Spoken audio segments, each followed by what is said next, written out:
नमस्कार। आज जो कैबिनेट नई सरकार का जो पहला कैबिनेट हुआ है उसमें जो कुछ निर्णय महत्वपूर्ण लिए गए हैं, मैं उसके बारे में संक्षेप में आप सभी को अवगत कराना चाहता हूं। अलग से आप लोगों को प्रति मिल गई होगी या मिल रही होगी। मुख्य रूप से जो आज कुछ निर्णय हुए हैं वो उद्योग के जाल को बिछाने का है और बड़े पैमाने पर रोजगार सृजन का है। जो पहला निर्णय है वो पूरे पूर्वी भारत का इस राज्य को न्यू टेक हब के रूप में विकसित करना है और इस उद्देश्य से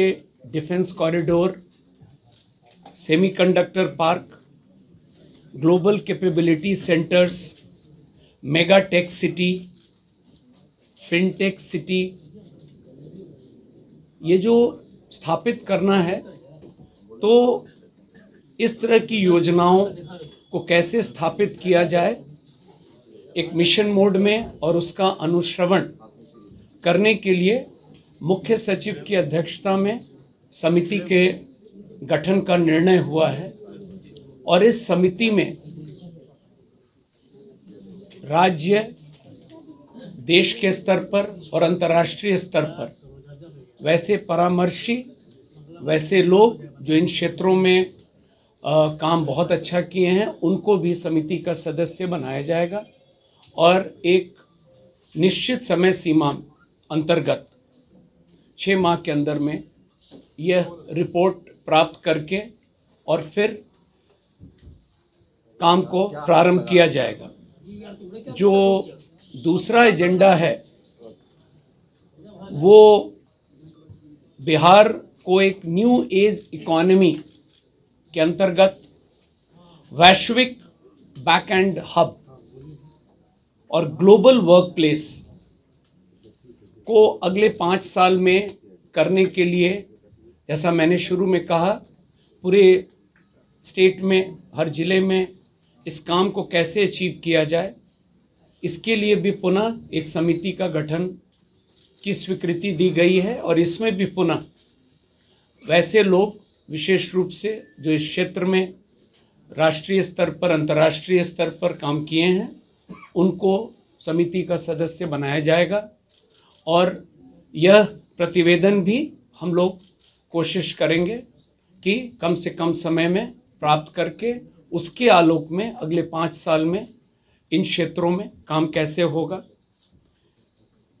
बिहार के अगला एजेंडा है, बिहार के ऐसे कई प्रतिभाशाली युवा हैं, आप लोग भी बहुत नाम जानते हैं, और इनके द्वारा जो स्टार्टअप्स के काम किए गए हैं वो सिर्फ राज्य के अंदर नहीं है, देश और अंतर्राष्ट्रीय स्तर पर भी हमारे बिहार के लोगों ने बहुत बढ़िया काम किया है। तो अगला एजेंडा है, इन लोगों की मदद हम लोग लेंगे और जो समिति का गठन किया जा रहा है उसमें ये लोग भी रहेंगे और इन लोगों से अनुरोध किया जाएगा कि इनके जो एक्सपीरियंस हैं उसका लाभ हम लोग भी लें। और यह लक्ष्य है कि बिहार के बाहर जो लोग इन क्षेत्रों में काम कर रहे हैं उनको बिहार के अंदर में लाया जाए ताकि रोजगार के अवसर और बढ़ें। तो आप लगातार देख रहे होंगे आज जो महत्वपूर्ण निर्णय उद्योग के क्षेत्र में लिए गए हैं, मकसद स्पष्ट है कि उद्योग के क्षेत्र में तेजी से काम होगा ताकि रोजगार के अवसर लोगों को मिलेंगे। और अगला निर्णय है आर्टिफिशियल इंटेलिजेंस को मिशन मोड में काम करने के लिए ये भी एक निर्णय हुआ है, समिति का गठन किया गया है। और एआई के क्षेत्र में इसका लाभ विभिन्न विभागों में कैसे लिया जाए, चाहे वो हमारे सरकारी कर्मचारी हों, पदाधिकारी हों या बिहार के लोग हों, सबके लिए इसको कैसे फैसिलिटेट किया जाए, तो इस समिति की भी स्थापना आज कैबिनेट ने स्वीकृति दी है। जो बेस्ट ब्रेन्स हैं, जो कंपनीज़ हैं, प्राइवेट प्लेयर्स हैं, उनको भी कोऑप्ट किया जाएगा ताकि बिहार आर्टिफिशियल इंटेलिजेंस मिशन की स्थापना हम लोग कर सकें। एक अन्य महत्वपूर्ण एजेंडा जो आज पारित किया गया है कैबिनेट के द्वारा, वो नगर विकास से संबंधित है और पटना समेत जो हमारे कुल 9 प्रमंडलीय मुख्यालय शहर हैं प्रथम चरण में, इनके अलावा सोनपुर और सीतामढ़ी में, जहाँ पर माता सीता के मंदिर का निर्माण का काम चल रहा है, वहाँ पर भी हम लोग सीतापुरम शहर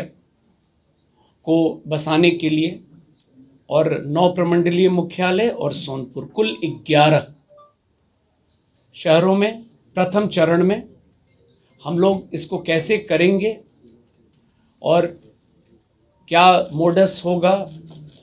ये नगर विकास विभाग को यह दायित्व मिला है और यह समिति की भी अध्यक्षता मुख्य सचिव के स्तर पर है। और इसमें भी इन मॉडल्स को स्टडी करने के लिए हम लोग, जैसा कि मैंने पूर्व में भी बताया है, जो लोग इस फील्ड में हैं उन लोगों को हम लोग कोऑप्ट करेंगे समिति में, ताकि नए तरीके से नए टाउनशिप्स का निर्माण बिहार में हो। और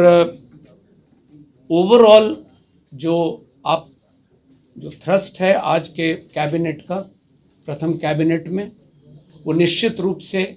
उद्योग के क्षेत्र में तेज़ी से काम करना है। और उसी कड़ी में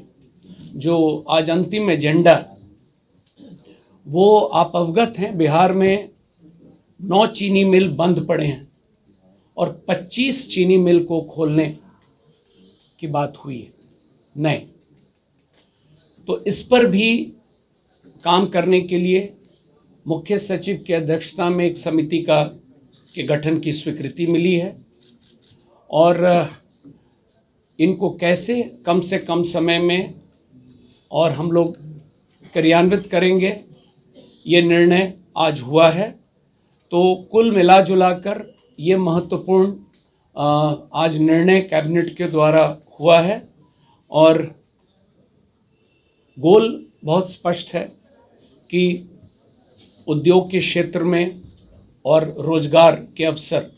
को तेजी से हम लोगों को बढ़ावा देना है। धन्यवाद।